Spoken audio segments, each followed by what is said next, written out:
Aux oubliettes, Monopoly, Cluedo, Scrabble et autres jeux de société et place aux nouveaux jeux tendance à Bénesse-Marennes. L'association du foyer rural organise des soirées où de nouveaux jeux font leur apparition. Il y en a pour tous les goûts et tous les âges et c'est surtout l'occasion de créer du lien, de s'amuser entre amis ou en famille.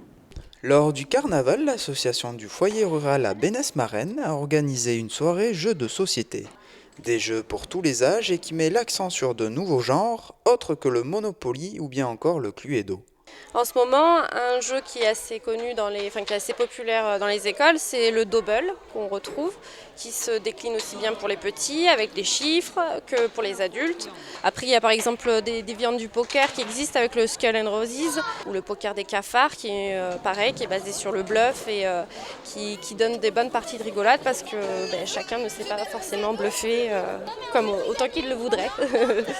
En fait, tu dois te débarrasser des cartes sans que personne t'en aperçoive. Donc moi, je triche, je joue du pouce, je joue dans ma main, je joue dans mon blouson, je m'esclave, je tombe par terre, je mets une carte, je touche, je suis trop forte. Et après, il y a des marques de jeux comme ABBA qui proposent vraiment des univers pour les filles, pour les garçons, ou parfois un peu mixtes.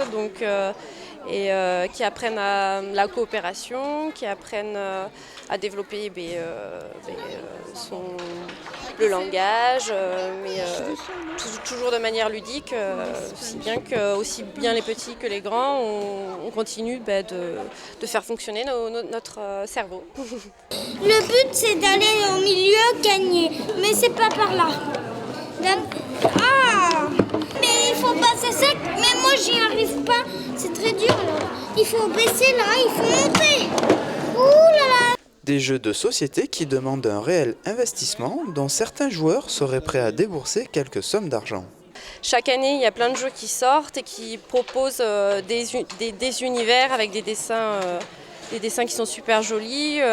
Moi je suis un gros joueur, j'ai une cinquantaine de jeux à peu près je pense. S'il y a un jeu qu'on aime beaucoup, en général on va aller choper les extensions qui se font beaucoup maintenant. Je parlais d'Andorre, Andorre là j'ai vu qu'il y a au moins 3 extensions, donc normalement je les ai toutes. Et c'est vrai que l'extension à 20 €, les jeux de plateau ça va coûter d'entre 40 et 60 € des fois. J'en ai même un que j'ai pas encore essayé de Star Wars qui coûte 100 balles, 100 €. Donc ouais effectivement si on veut jouer, faut mettre la main au porte-monnaie. Ouais.